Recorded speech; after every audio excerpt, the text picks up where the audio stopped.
What is sleep paralysis? Sleep paralysis is a natural thing the body does once your mind is asleep. This happens when our mind slips into REM state, rapid eye movement, state of sleep. The body does this to protect itself when the mind is dreaming. Sometimes upon awakening, one may wake up in REM state while the body is paralyzed. This can also happen before the victim drifts into a dream. When one slips into sleep paralysis, they might have a frightening experience.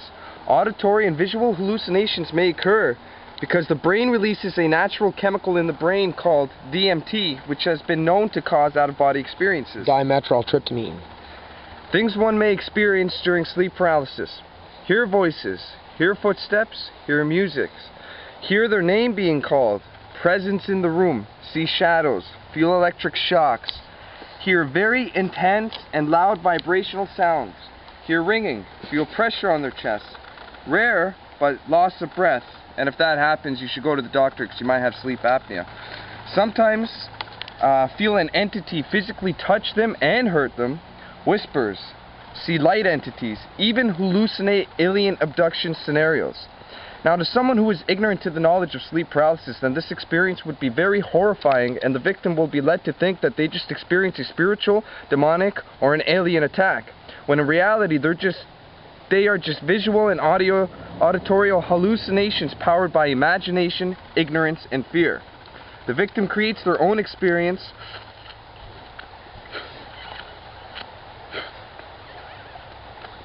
and it's up to them to realize that it's all not real to truly gain the good experiences from sleep paralysis. People have these experiences do not suffer from any mental illness. These hallucinations are perfectly healthy and natural. I have been getting sleep paralysis since I was a little boy. I used to think I was crazy and was afraid to go to sleep. I used to think I was experiencing demonic and spiritual attacks. When the victim is afraid, this natural occurrence, it's inevitable that they will have a scary experience. To those reading this who have experienced sleep paralysis and have had very, very frightening experiences, I want you to know that it really is all your imagination. It's hard to believe because the experiences feel so real, like you can physically feel and hear sounds. One time I had a sleep paralysis attack, and the time I came to realization that it was all my imagination is when I focused my energy on trying to control what the entity did. I made it run down the stairs and run up the stairs. I even made it touch me. Since then, I am no longer afraid. I now realize that sleep paralysis is a gift and can be used to induce lucid dreams and out-of-body experiences. One can actually induce sleep paralysis. How to induce sleep paralysis?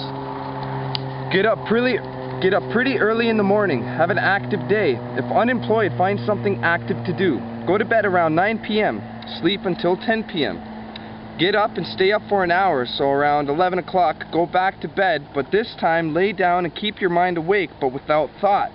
Pay attention to your breathing or heart beating, it doesn't matter.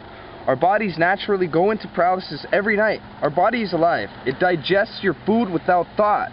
So, if you lay without any body movement, you can literally trick your body to think that you are dreaming, and it will put itself into paralysis. Once you are in paralysis, you can then induce out-of-body experience or lucid dreams from this point. How to induce out-of-body experience and lucid dreams. Once sleep paralysis has been induced, be sure to keep your eyes closed. Otherwise, there is a possibility of experiencing visual hallucinations. I didn't mention auditory because you will 100% hear auditory hallucinations. It's all part of the sleep paralysis experience. If one has control of their emotions and fear during sleep paralysis, then amazing things can happen. One might experience very loud buzzing and feel a little bit of pain, but it's okay, just go with the flow. Try to envision yourself stepping into a dream or project your thoughts out of your body. Imagine it, quote, "Imagination is sometimes more important than knowledge," end quote, Albert Einstein. Since imagination is the cause of SP attacks, along with emotion, then imagination can be used to leave the body. It's all about believing and focusing on coming out of your body or stepping into a dream. Now, what I will admit, out-of-body experiences may only be dreams, but these dreams feel more realistic than actually being awake. But the dream version of your room but the weird thing is usually the dream version of your rooms look exactly the same as real life. There are many different methods of separating from your body or stepping into the dream world. I will list what has worked for me first, and then I will list methods I've heard but not yet tried.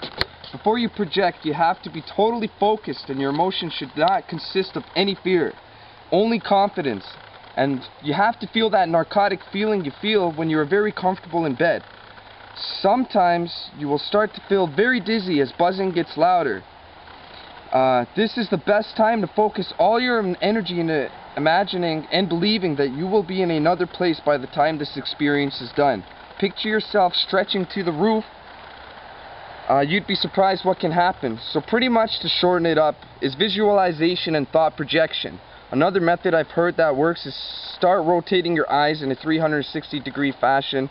Another method I've heard is literally physically try to get up and move or jump, and apparently separation might occur.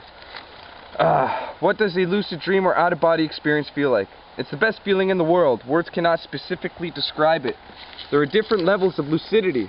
When you are awake and aware in your dream, this is known as a lucid dream. So if you've ever had a dream and you can control it, this is what I'm talking about. You can induce these dreams, and they feel amazing. I've had one in my life. That's yes, and if you can do this all the time, apparently you can travel to many places. Like I've been floating in space, but I didn't induce that. But you know, there's people that I talk to, they say they can travel to other planets and actually talk with people, whether if they're dream characters or real people, we don't know, but the experiences are amazing.